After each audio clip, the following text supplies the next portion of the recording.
You're listening to On the Couch with Dr. Michelle, right here on LA Talk Radio.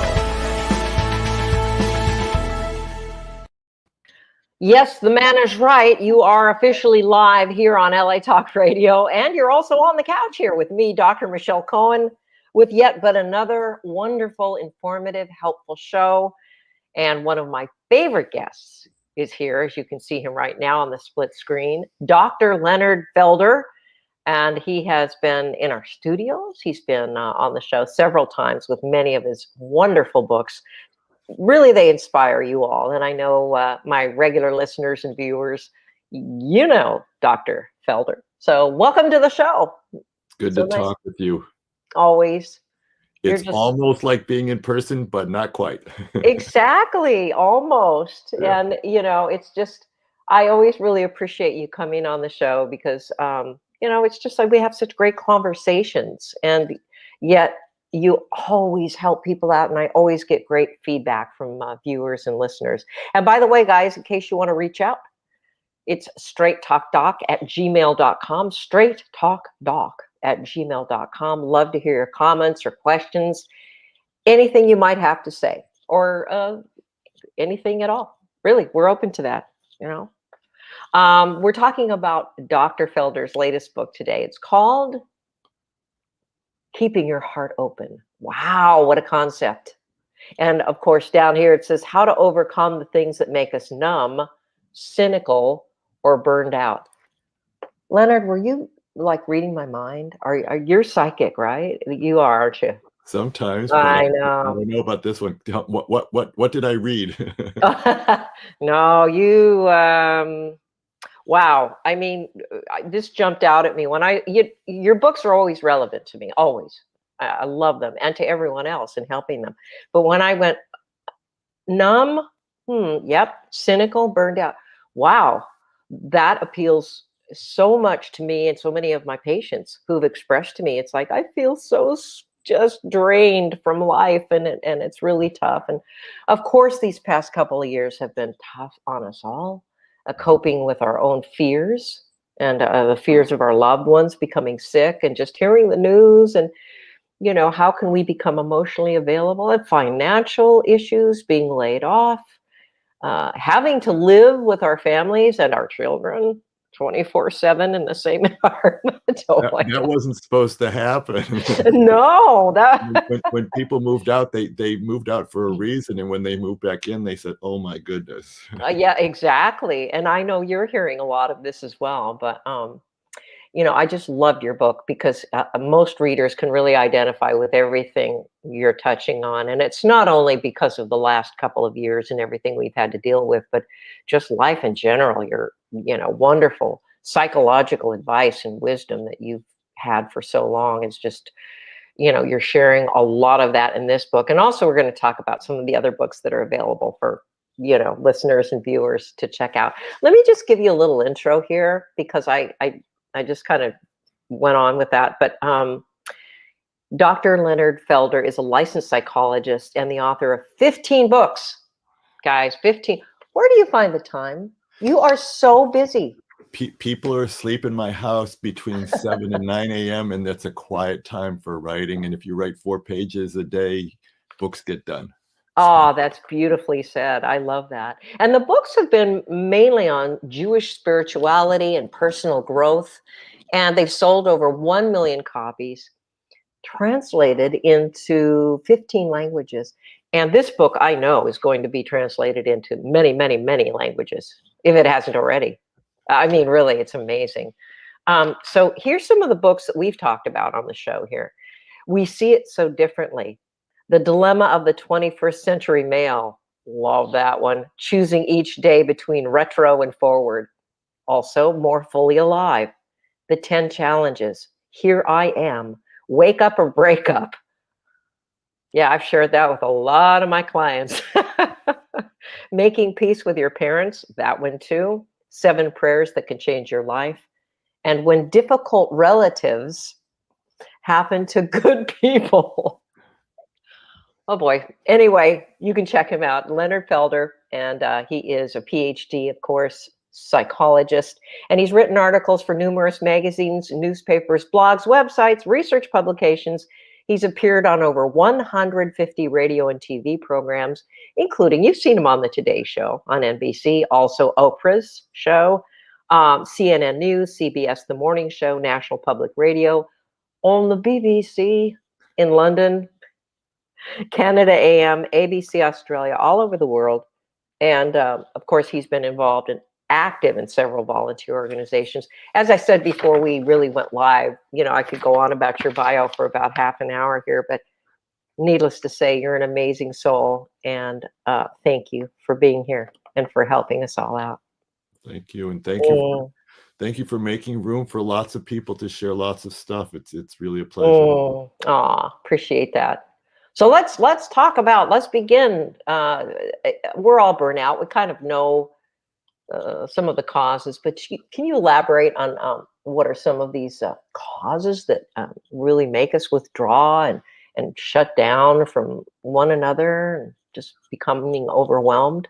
Well, I have a lot of empathy for our adrenal glands. Like there's been so many things that stir the adrenals up, and there's been so many crises we've been handling, and so much uncertainty, and so much vigilance to stay safe and to deal with near misses and to actual, COVID outbreaks among people we know. I mean, there's so much that causes the adrenals. So when someone at a restaurant is rude to you, or when someone calls you at the wrong moment, or when one of your kids or your loved one wants something and you're really tapped out, there's a short fuse that comes from no more adrenals. I mean, the adrenals are so overcooked. Right. So how are you going to still stay mindful and still stay compassionate and still not be a jerk and not create some stuff for your kid to go to therapy with for the rest of their life? It's like it's as though the videotape is on and here's your toughest moment. Your adrenals are gone and somebody's testing you. And oh my gosh, which side is going to come out, Mr. Ugly or the person who's passionate?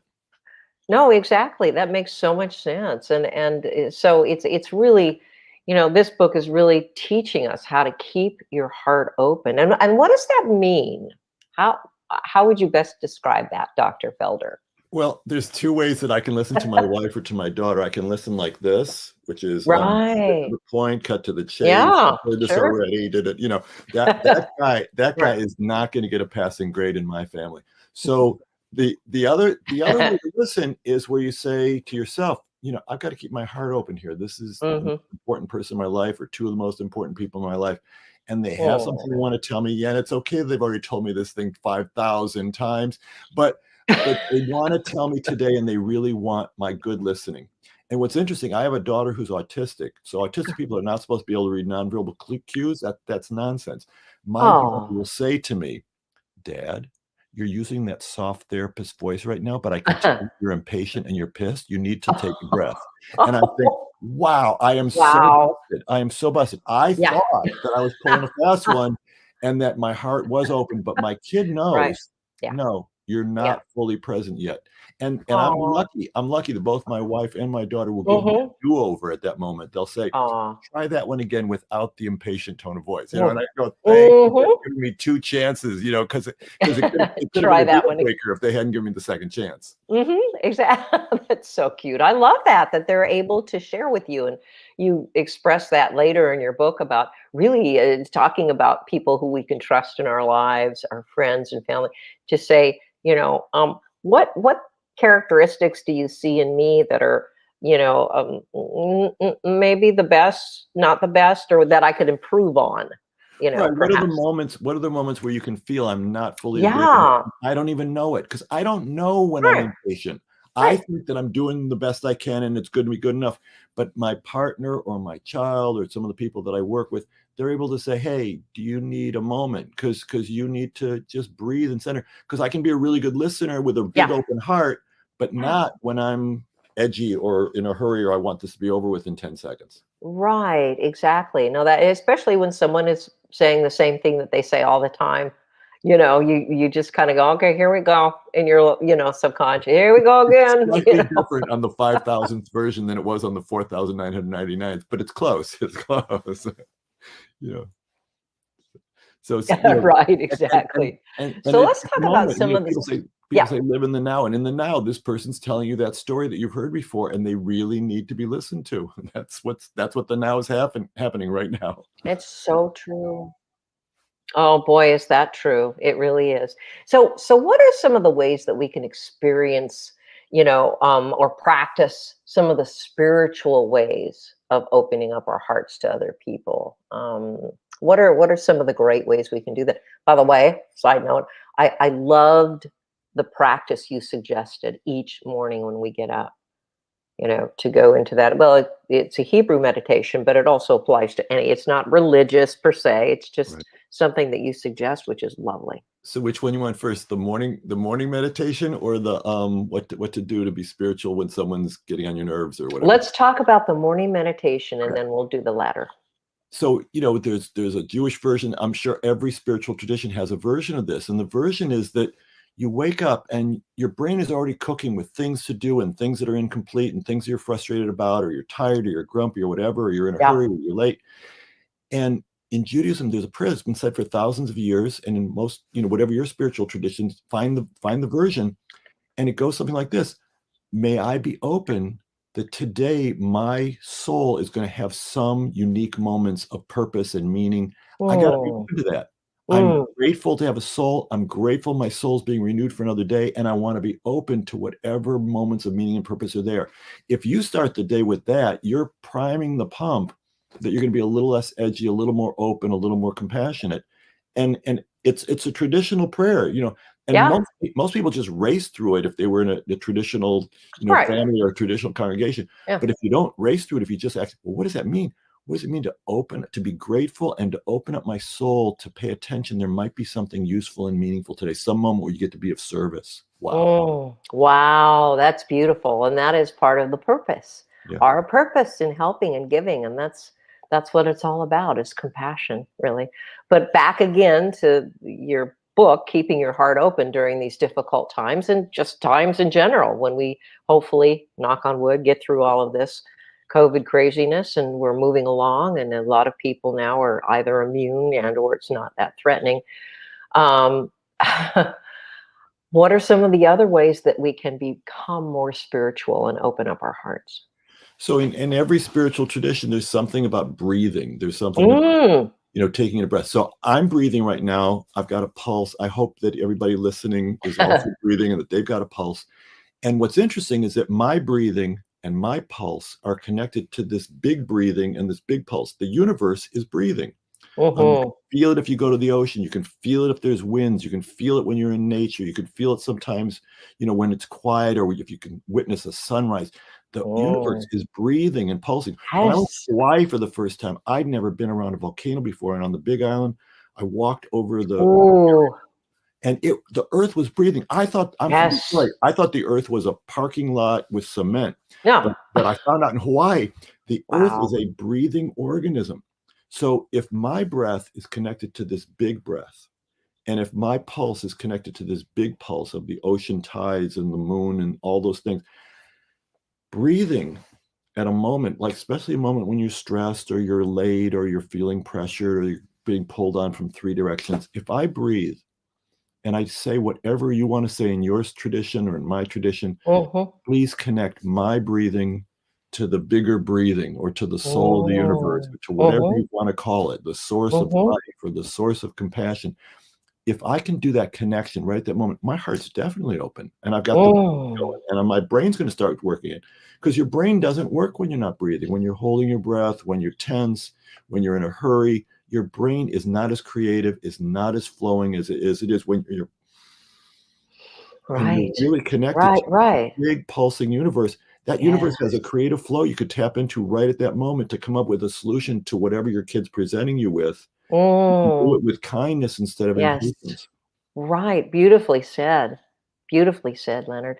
And when we can have visualizations with that too, I found, of course, because usually in the morning it's good to do that, as you mentioned a little bit earlier, but you're still a little bit in that alpha theta brainwave state of just not trying to go into high beta and receive information and what have I got to do today. If you can do that first thing in the morning and breathe and use whatever tools it is, just knowing how healthy it is to be mindful of breathing Right. and And some of those ideas of breathing in you.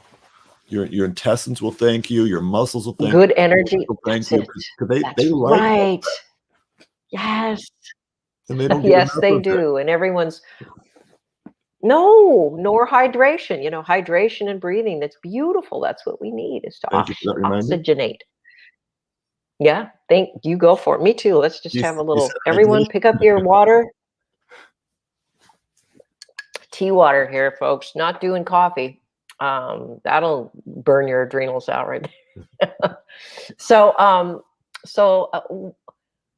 what are some of the ways you talk about these beyond words moments that I really love in your book when you're talking about opening up? So, what are some of the ways we can experience the beyond words moments? Let's just do a COVID version of it. So, people have been locked up for 16 months and they're looking at the same wall and eating the same food, and it makes you crazy. So my wife and I got creative. Now she's a cancer survivor and she's got a Oh, lot of lymph nodes that she gave to Kaiser a few years ago, and they're back. And so, yeah. I have Darn. to be really careful. She has to be really careful. But we found that if we got in the car and if we went to the ocean, like Mm, usually at 6 or 7 o'clock at night, there was mm, almost nobody there, and we wouldn't mm, get, around people, and mm, we could take a walk, and the ocean doesn't know about COVID. The ocean is mm, doing the same thing it always does. It comes in, it comes out, it breathes, it's got all these ions, you feel great. So mm, we kept escaping whenever we could mm. to the ocean. Nice. And then the other thing we did, you can do this on your own or in a couple. At Staples, they've got those little box things that you can do when you're moving, and the box top Oh yeah. has a little like lid on the side. It's got like a little lip. So we would take those two box tops. We would go to a restaurant and have takeout in front of the garbage cans in our favorite little spot in the parking lot with the little thing. And we were like kids dating, at the age of Oh, 16 that's so. in the front seat of a car, I love and it. so if you have moments of connection with another human being, it might be a phone call, it might be in person, it might be on Zoom or whatever, or FaceTime. And if you have moments where you're connecting with nature, you've just established that you're not trapped, that you're actually able to Mhm. breathe. And Yes. if there's some place in your neighborhood you can walk to. In my neighborhood, there's some steps. There's about 20 steps, about 3 blocks from Right. where I live. Oh yeah, I know that. I know those steps. So I had a broken leg a couple years ago and I couldn't walk. And so now every day I'm so grateful that I can Mm. walk those steps. I get to the top of those steps. It looks out into the distance. And I feel like we've always called that the top of the world, and if there's some Oh. place that you can walk to, Mhm. it feels like the open space or the sacred place or the top of the world or the place with the view or the place where there's some beautiful nature or some critters running around. Those are the moments where you've just gotten back into awe. You've gotten back into a sense of Mm. spiritual. This world is still breathing and thriving and doing well. And it's not just what I see on the news. It's actually, buds are still budding. And one of the fascinating things about COVID was how many different plants were doing really, really well because they weren't getting as much smog. I mean, it was Yes. fascinating to watch what was going on with plants and animals. Yes, exactly. I had a particular patient who I'll call Joe, and I always say, "How you doing this week? What's going on? Tell me how you doing." He says, "Well, I woke up and the birds are singing, and I have a new little nest in my tree, and I'm handing out socks to the homeless people in my neighborhood." And he's just got such a positive spin on what can I do? What can I see? Nature is beautiful. It's thriving. The sun is out, or it's cloudy, but it feels so good to breathe. That there's always a positive spin on that, and I just Right. love that. I mean, And even if you're an anxious person and there's lots Mhm. going on inside your head all the time, Yeah. if you even give yourself some moments, just a few moments a day or even just once a week to have those moments where you're noticing Yes. the birds, you're noticing the trees, you're noticing some Mhm. ways to be of service to someone who needs it. Those are the moments where you're a spiritual person being of service Yes. and connecting with the flow of the universe. That's Mm. great Mm. stuff. Oh, it is such a great, healthy, healing way, of really getting through this time. Keeping Your Heart Open is the name of Leonard Felder's book, Dr. Leonard Felder. It's a beautiful book and it'll help you out. So many people have talked to me about many of the issues that he addresses in this book about feeling isolated and trying to work out certain things with people in terms of relationships and of course, how to overcome the things that make us numb, feeling cynical and burned out. And I'm finding this really a lot with a lot of people I work with, family members, friends, and personally as well, you know. And so it's a great read. And if you want more information on it, um, Leonard, what is the best way that people can find out more about you and get your book besides Amazon? Um, Amazon's good. Is that the best? If you Google, you'll find lots of stuff. But people either through stuff that I write or through stuff that other people write, there's so many ways to reconnect with what's important in your life at a time when everything seems to be imploding. Lots of people have been knocked off track with their goals and knocked off track with their visions. And this is a time where if you really do some of the inner work, you are going to be able Right. to come out. I thought a few months ago we were all coming out, but we're not No, quite coming out. We're dancing back and forth a little bit right now. exactly. Perfectly said. So, by the way, guys, again, if you have any questions or comments, I see some of them coming in here on my Gmail, straighttalkdoc@gmail.com. If you have questions or comments about what Leonard has to say about his book, and we just shared with you, all these people are saying, where can I get it? So we just shared with you how you can find out more about Dr. Leonard Felder and his book, Keeping Your Heart Open, which is so important. And just a little side note here, I always talk about the importance of heart-brain coherence. And I know you've read the studies with the Institute of Heart Math and all that in Palo Alto. And it is so important for that heart-brain coherence that you talk about in your book. And there are ways and suggestions that you have as well to help people with that. So you also help us learn about how to utilize some of the physical ways that we can keep our hearts open. And we talked about getting out and, just looking at the ocean and observing nature. And what are some of the other ways that we can help ourselves physically to So do that? there's definitely how you use your breath and how you get exercise and all those things we all know about.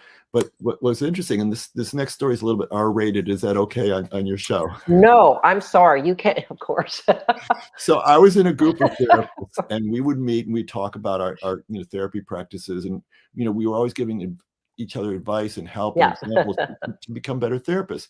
And one week, this woman came in and she was talking about, what do you do when a client is in your face screaming at you, just like really, goes off on you, or your spouse or your partner or one of your kids or somebody at a store, somebody's going off at you, somebody from a different political party. So how do you take good care of yourself physically when you're being assaulted verbally by Right. somebody? So people went around the room, lots of people had different things. And there was this one therapist, and this isn't the R-rated one, and he said that he was a martial arts person. He thinks of Yeah. himself as seaweed because the seaweed is grounded. The seaweed goes deep down into the ocean and has like a certain center core grounding, Ooh, and then okay. has lots of flexibility. So he says, I know that at that moment, if I'm seaweed, I'm grounded. No one's really going to take me off my center, and I'm Right. flexible. I can really hear, I can really move, I can really be flexible with whatever is going on. I can Wow. be really there for the other person, but I'm Yeah. also grounded. I thought Sure. that's a cool answer. So I thought Yeah. sometimes you could think of yourself as seaweed, to be physically centered even when you're under attack. And somebody else had another explanation. Um, I am I'm a acupressure person on moments like that. I will sometimes be massaging the acupressure points on my fingertips or on my Hmm. palm. Doesn't Hmm. even look like I'm doing anything. Nobody can see Right. anything. And Sure. I'm boosting the chi in my body so that I'm staying healthy. I've got good flow. Even if somebody is going off on me, I can listen to them patiently. I can disarm them by listening with compassion. And then, slowly, eventually they're going to lower their voice and be decent to work with. This Right. one woman, this is the R-rated part. She said, well, what I do is whenever someone's yelling at me, whenever someone's being out of control with me, I just sit there and I do my Kegel exercises. So I love it. she's flexing the little muscle that says Right. don't Right. pee. And it's Right. a muscle that really tightens up parts of your privates. And she's doing that. She's feeling great while That's this person's great. yelling at her. And I thought, Yeah. wow, because this woman, very well dressed, very proper professional person. And I'm sitting there going, oh my God, she's doing her Kegels when people are yelling at her. So I just love that story. So that's in the book too. That's one of the few I R-rated love parts of the book. that. And of course, there's eating healthier. You talk about in your book. It's kind of important to be mindful of that, But right? let's talk about that in Not terms of the numbness. take in So too much sugars, carbs, and you know. Yeah, I mean, I know that there's certain foods that if I cheat on those foods, I'm going to pay a price for a couple days. And Hmm. even though I'm Yeah. thin and I'm healthy and I exercise a lot, I am Yeah. very susceptible. I'm allergic to dairy, wheat, corn, and sugar. You know, My goodness. and Wow. I always find good stuff to eat, and I always find a nice meal. But if Yeah. I cheat at all on dairy, wheat, corn, and sugar, there's a sluggishness, there's a susceptibility to cold Hmm. and flus. There's Hmm. all sorts of Yeah. things that happen. I have to decide, do I really want that? Do I really want? So if Yeah. you've got some foods that you know are your, do I really want the after Right. effect of that particular food or drink or substance? Right. Right. I don't know if I want that this week. I've got these things I want to do with my life that are meaningful, and I'm under Yes. pressure for the COVID and 10,000 other things that are happening. Do I really want that thing that makes me numb? It feels really good when I'm doing it. Yeah. And then later, I pay this big price. Wow. You're kind of lucky in a way that you're allergic to all those things because your body says like, you have no choice, Dr. Felder. You're, and other people are just like, oh boy, I get to eat cake tonight, or I'm gonna have bagels with some really good schmear this morning, and I was like, oh God, you know. And it's really important to be aware of it, healthy eating and the greens, and if you all just go on to, and you don't have to be crazy or fanatic or a vegan or whatever that is. It's just being mindful of carb loading, sugar, which is sugar will always kind of make you wonky, and when you start to move away from these habits of eating poorly and processed and saturated fats, things like that, you notice you feel better when you start to just even 3 days of moving away from that kind of thing, and Right. eating a little healthier. So that And makes a everybody's lot of sense. different. Everybody's Yeah. different. And Yeah. everybody knows sort of those are the things that I like to cheat on, and I pay this price. Sure.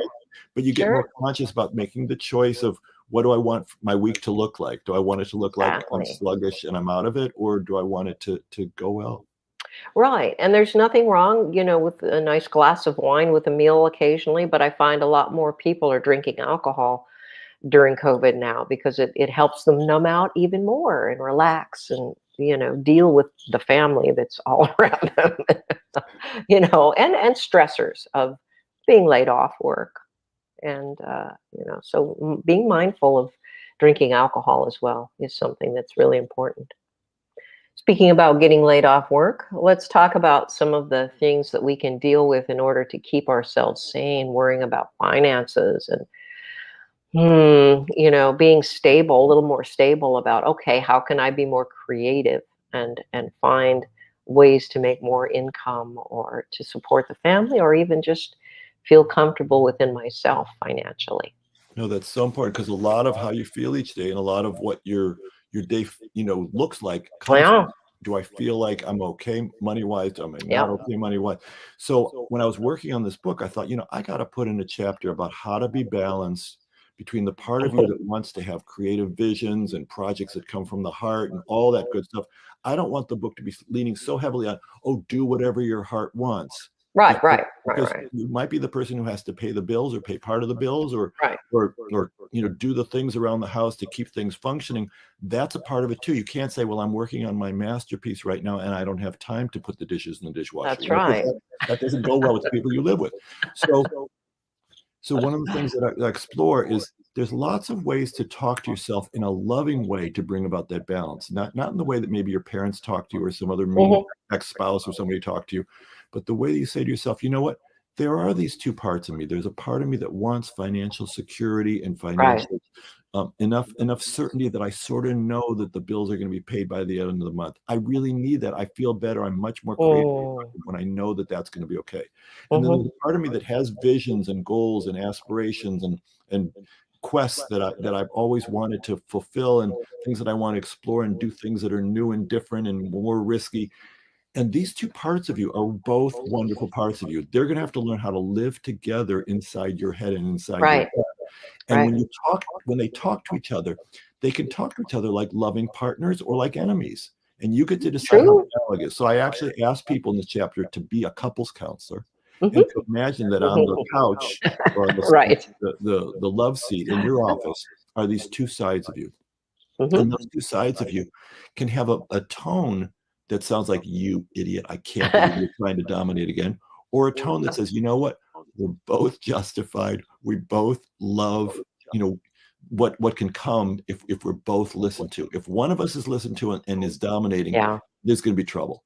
And if both of us gets listened to, Yeah. so one of the things that happened to me when I was in college, I went to Kenyon College in Ohio, and there was this, Yes. scholar in residence who came for a week, and he'd written Pulitzer Prize-winning plays, and somebody asked him, "How did you write plays and projects that were so from the heart? When you had to pay the bills and make it like Right. What was that like for you?" He said it was all about American Airlines. I went, "What's he talking about?" And What? it turns Yeah. out he had a day job at American Mhm. Airlines for 25 years as a ticket agent. Okay. Wow. And he wrote in the mornings and at night, and he wrote his Pulitzer Prize winning plays while still showing up for work. And I remember as a 20-year-old listening to that guy and saying, there is no way that I No want way. Right.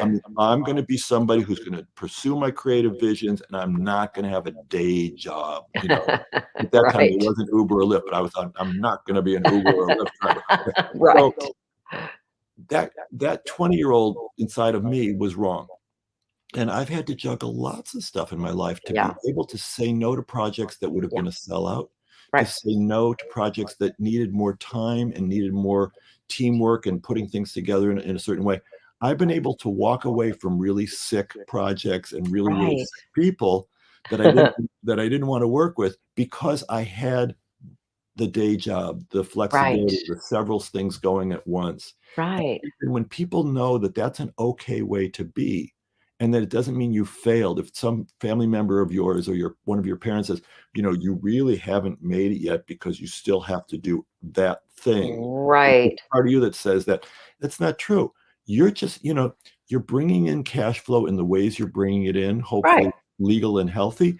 Right. And then the other thing you're doing is you're making room so that you Yes. can negotiate from strength. One of my Exactly. therapy clients, who's a screenwriter, she was able to start saying no to the wrong people and the wrong projects because of her day job gave her that Yes. freedom. Wow. When she didn't have that freedom, every meeting became life or death on whether she's going to pay her rent. And so she had to make way too many compromises that didn't help her creativity and didn't help her career. That makes a lot of sense. I mean, that's perfectly put. And I like the way you spin it to your job really is going to help you, decide what's more important here many times. But you also have to have that balance. What is going to nourish you and, define who you might be working with in a particular project or groups or whatever that really might expend too much energy and take you away from, your real purpose and productivity. Right. And I'm sure you get a lot of offers and people reaching out to you, and you with all that you've done and with all the wonderful advice that you give and all the different media, opportunities you've had, you have to turn down a lot yourself, I'm sure, to make a decision as to what's going to serve you. So can we do a 2-minute detour and I'll tell you a funny story that I've never told in public before? I love your stories. By the Okay. way, guys, keeping your heart open. Please get this book. It's going to change your life. I'm serious. Really will help you out, especially in this time. And I want to hear the story. Sorry. So when I first started out, and my wife and I were living in a really cheap apartment that we could barely afford the rent, and we were really struggling. I'd gotten nothing but rejection slips as a writer, and I was back in school to study to become a psychologist. Right. And I got offered to co-author a book with a very famous talk show therapist. Uh-oh. And I won't name her name, but so she wasn't a feminist. She had read some Jungian book about Amazon women, and she was going to write some vicious book about how women should go back to being doting on men, and they shouldn't be Amazon strong women. And she really wanted me to co-author this book with her. I'm a feminist. Wow. And I was horrified by the topic of her book. I was horrified by the fact that she was wearing a house coat and she wanted to meet with me at midnight. And she said she wanted to do most of the writing between 1 and 4 in the morning. There was so much that was wrong with this project, but they were offering $400,000 to co-author this book. Wow. And that's a tough one. And I didn't have $400 to pay the rent. So I thought about it. I talked to my wife, I talked to some friends, and I talked to this one friend of mine who's a spiritual person, and we know each other. We'd done all sorts of, stuff together. Yeah.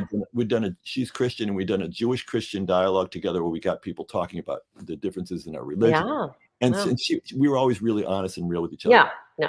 So I said to her, I said, well, maybe I'm like Queen Esther in the Bible, who gets into this weird situation, but she has an impact on the other person and it changes the other person. And maybe this is my mission to somehow loosen up this person so she's not such an anti-feminist and she doesn't write this horrible book. And my friend Wow. said to me, Right. and you also might be someone who lies to yourself sometime because the money's dangling in front of you. And there's no way you're going to change her. I've heard her on the radio. I know what she's like. And I think what you need to do is walk away and save your sanity. Thank you for being my Wow. you know, and Wow. I've thanked her Yeah. 1,000 times since. So I did walk away and it was the right thing. And you know, that Yes. particular person continued to be a bonkers person. I mean, she was just, you know, she was just this narcissistic, Yeah. intense person.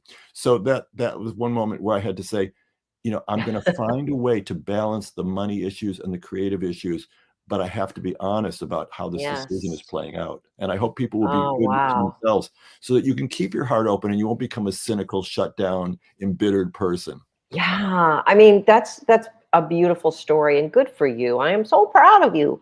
I've been offered some pretty cheesy things to do because I've studied body language for many years with Joe Navarro. You know him, right? The body language. Yeah. Anyway, some of the cheesy programs, you know, on it's like the old no offense, Maury Povich shows, you know, is he lying or did he cheat? You know, those kind of things. And I did one of those once, not Maury's, but one of those things. And I felt so bad. I was unable to give a definitive answer to this guy. I knew that he was really showing a lot of defensive and self-comforting moves, but I didn't want to humiliate this poor guy in front of his wife and the audience. And I just said, well, you know, but you have to, but I said, I will never do this kind of thing again. This was so against, you know, my moral. It was just creepy, you know, some of the things just in order to sell whatever. You had to take 30 showers afterwards just to thank you. Exactly. I was like, whoa, I came home and I was just gross. Anyway, but you're right. I mean, it's making a decision on what is best for you in your heart. So you can be settled within yourself afterwards. You can live with yourself, you know, and feel really comfortable. I also loved the story about Edward. That you remember Edward, how you helped him learn to balance his life and become a better spouse and a father. And that was a really good story. There's a lot of great stories in there. Thanks. You know, because most men are being accused by their spouse or by their kids that he's only thinking about himself or his work and whatever. And most men that I've had in counseling, they really want to be good guys and they really want people to like them and to not be mad at them all the time. Sometimes they don't have the skills and they've been groomed to cut those people out and to say this is a waste of time and I've got to focus. And if you can teach a man how to really open up his heart and be present, I often say to male clients, I say, if you listen with impatience and if you say things like cut to the chase or get to the point, you'll start a fight that will last 2 to 4 weeks and you're going to be dragged into therapy. Right. You know, you'll be dragged into couples counseling and you're going to be on the house. I said, but if you really listen and you're really there and your heart's open, it might take 2 or 3 minutes and your partner or your kid feels connected with. Which would you rather have? The 2 or 3 minute peaceful version or the 2 or 3 week fighting version? Which one's more efficient, dude? You know, so men go, wow, I never thought of it in those terms. I guess, you know, if you don't act like such a hard ass, you actually get quicker and better results. Yeah, exactly. It's so true. Beautifully said. And, you know, also it's, you know, I see this a lot in women too. And I know men are more, you know, let's just get straight to fixing the problem oriented. And, you know, we go all around with our feelings and our emotions and try to describe how we're experiencing the problem, you know, but, you know, it's God's cosmic joke, I call it. But it all balances out in the end, I guess. But I find this, you know, a lot with women too. Right. But it's, you know, it's difficult. It's very difficult. You know, my wife and I have a different version of that one, which is I'm a Capricorn, and a Capricorn jumps from mountain crag to mountain crag and is happy with whatever they are. And my wife is a Libra, and she makes really good decisions, but she has to weigh it several times. I love that. Number of on the other hands. So I know that I married her and fell in love with her because she makes Oh, good decisions, and she really goes deep and really explores stuff. So when I'm starting to feel the impatience and starting to feel the, oh my God, I can't believe yes. that she just got 20 more brochures for this vacation trip and we'd already decided where we're going tomorrow. Why is she looking at more brochures and there's nothing out the door? So when we're having that fight, which we usually call that fight Right. number one, that's the one we always have. We can both step back Yeah. and say, That's funny. this is just a Capricorn talking to a Libra and a Libra talking to a Capricorn. This is the humor in our That's relationship. This is so the cute. cosmic joke. And when we have that humor or that spiritual perspective, you can say, okay, so what do we have to do now? We both have to breathe and realize we picked the partner who balances us. We shouldn't kill the partner who balances us. So Oh, wow. I love that. That's beautiful. I'm not going to tell you what sign I am because everybody doesn't like us. So I won't go there. I don't know. I was that also, a clue? Was that a clue? yeah, yeah. So well, moving on here. But I always, if you're into that and you like to joke about it, and I don't know if it's a real science, but it's fun to talk about. Right. I always say, well, you have to look at my moon. I have a really good moon in Libra, and I have a really good, like whatever Saturn or whatever, and the other signs. So you got to weigh in those as well. So, Right. not that obnoxious of a Leo. Okay, I gave it away. So anyway, um, there's something that I wanted to talk about, and I know you experienced this probably with a lot of patients as well. Are those people that get burnout because they are people pleasers? They try to do everything for everyone. They're always busy, and you talk about I think it's Harriet in the book, and she's this sweet, lovely woman who's a mom, and she's working, and she's juggling everything constantly. And how would you respond to helping people who are kind of that people pleaser or feel that they have to be there for everyone all the time? How can they help themselves during this stressful time? Yeah, I wouldn't criticize someone for being a people pleaser. I wouldn't shame them for being a people pleaser. It's like, thank goodness there are people who care about Yeah, people in our world because we're yeah, becoming, an endangered species, and there are fewer and fewer than there used to be. So I love the fact that I'm an empathic person, and I'm yeah.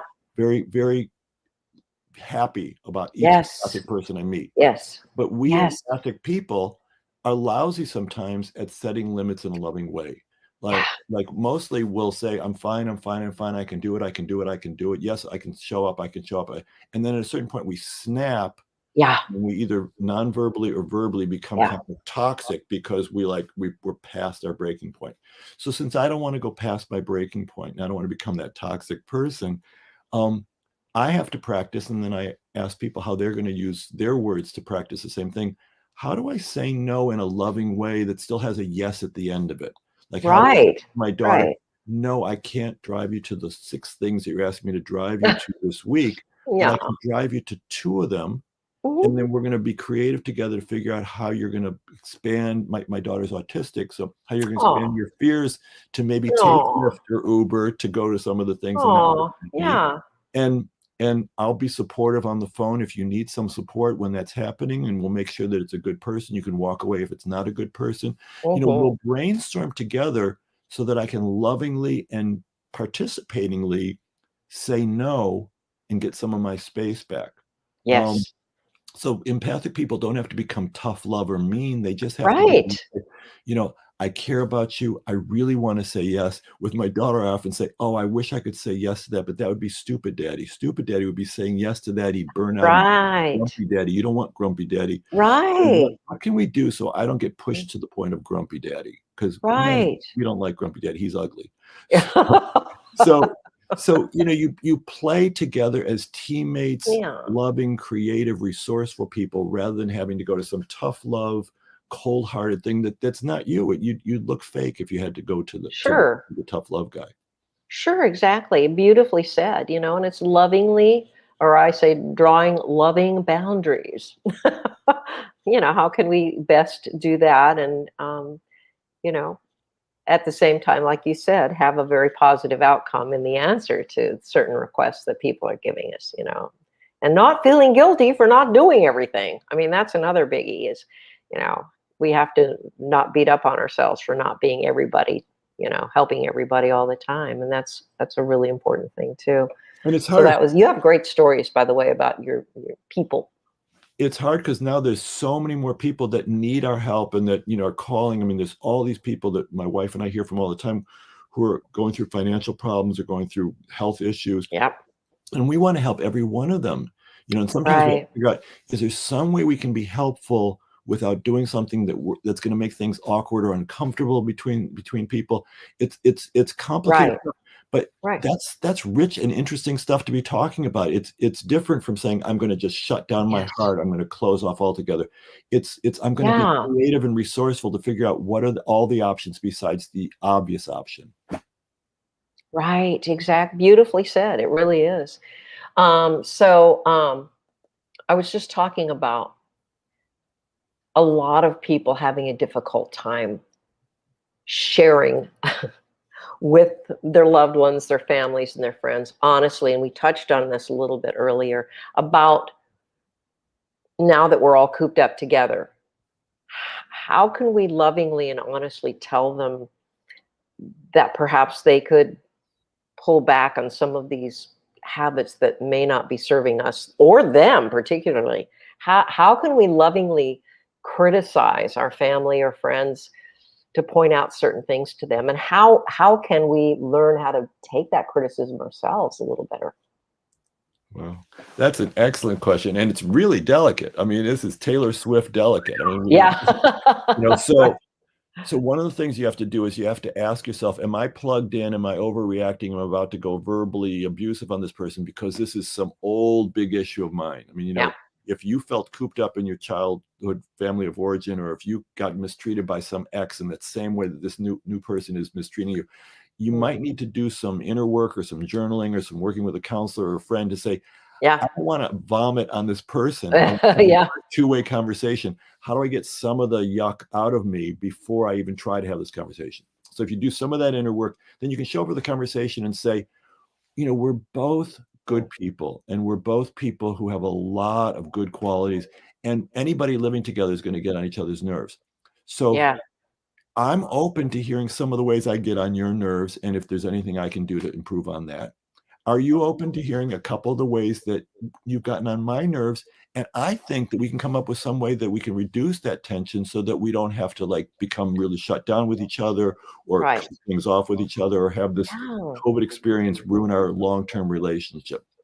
The person beautifully. might say, yes, I'm open. They might say, no, yes, I'm open, but not right this minute. Or they might Right. say, no, I'm not open at all. But Mhm. the invitation of, is this a good moment to talk? And is this a Oh, subject you want to talk about? At least starts the two-way, we're both people who are respecting each other conversation.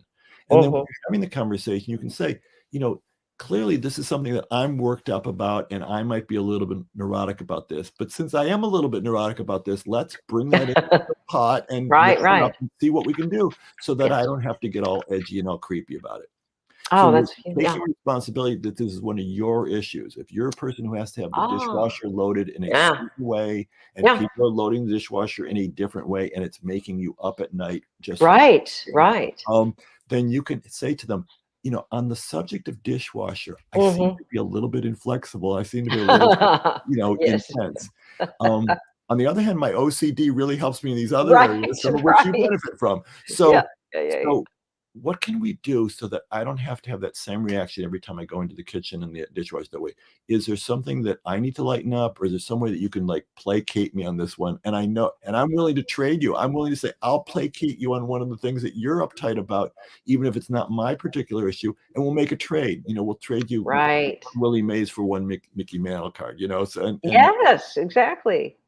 See, the way you put it is so beautiful and lovely. And you know, everybody, you can learn how to keep your heart open, especially at this time in our lives. I'm going over here. There you are. Look at the book. It's beautiful. It's a wonderful read. Great stories about actual patients and, you know, the lessons that you all can learn about keeping yourself open and your heart loving and trying to be the best person you can be and not beating up on yourself, by the way, and how to overcome the things that make you numb, cynical, and conquer that burnout, which I think many of us are experiencing right now. Dr. Leonard Felder, it's about that time that we wrap up. So as always, thank you for being with me on the couch here. Good luck to you and your family, and stay well, and keep being a bright light to people, because we need bright lights during this time, because it can get really intense out there. Oh, well, thank you for being that person as well, and keep writing and inspiring us, and blessings to you and your family, Dr. Felder. Thank you so much. Okay. All right, everybody, that's it. Thanks for being on the couch. And as I always say, do take care of yourselves first, and then you'll be great for others. And that's the way it works in the world. All right. Bye.